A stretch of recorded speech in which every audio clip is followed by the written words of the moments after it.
નમસ્કાર મિત્રો, આપની યુટ્યુબ ચેનલ સુખકર્તામાં સ્વાગત છે। અત્યારે ભગવાન શિવને સમર્પિત એવા શ્રાવણ માસ ચાલી રહ્યો છે, તો આપણે અત્યારે શિવજીના 12 જ્યોતિર્લિંગોની વાત આપણા ચેનલ પર કરીશું। જો આપને પસંદ આવે તો આપ કમેન્ટમાં અમને જણાવો, તો અમે આગળ બીજા જ્યોતિર્લિંગો વિશે પણ આપ સાથે વાત કરીશું। ઓમ ગંગનપતે નમો નમઃ। ચાલો મિત્રો, આપણે સાંભળીએ શ્રી સોમનાથ જ્યોતિર્લિંગની કથા। પ્રજાપતિ દક્ષને 27 કન્યાઓ હતી।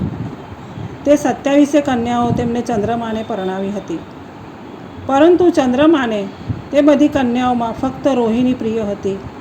તે સતત રોહિણી સાથે આસક્ત રહેતા હતા। આ જોઈને બીજી કન્યાઓ દુઃખી થતી હતી। તેમણે આ વિશે પોતાના પિતા દક્ષને ફરિયાદ કરી।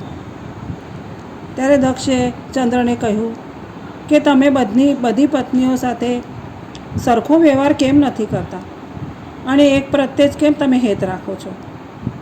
આવું કરીને તમે નરકના દ્વારના ભાગી બનો છો।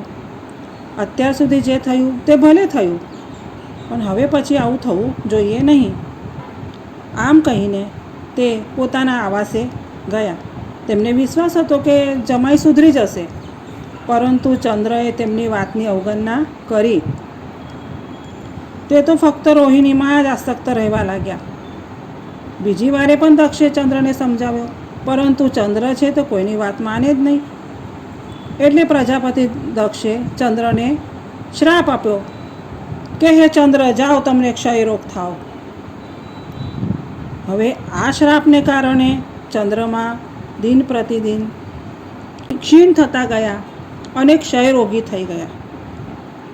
ચંદ્રમાં ક્ષીણ થવાથી હાહાકાર મચી ગયો, અને તેના શાપના નિવારણ માટે સઘળા દેવો અને મુનિઓ ઇન્દ્રની આગેવાની નીચે બ્રહ્માના શરણે ગયા।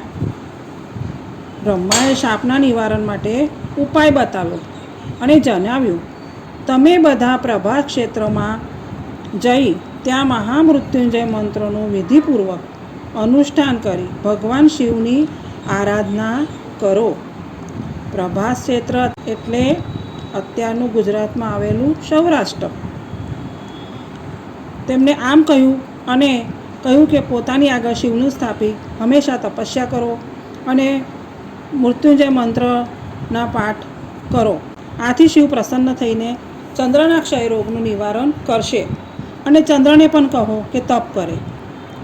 ચંદ્રમાએ ત્યાં 6 મહિના સુધી તપ કર્યું અને ભગવાન વૃષભધ્વજનું મૃત્યુંજય મંત્રથી પૂજન કર્યું। આથી ભગવાન શિવે પ્રસન્ન થઈને કહ્યું કે મહિનાના એક પક્ષમાં હંમેશા તમારી કળા ક્ષીણ થતી જશે, અને બીજા પક્ષમાં પુનઃ તે હંમેશા વધતી રહેશે। અને ત્યારથી ભગવાન શિવ સોમેશ્વર કહેવાયા। આ રીતે સોમેશ્વર લિંગ પ્રગટ્યું।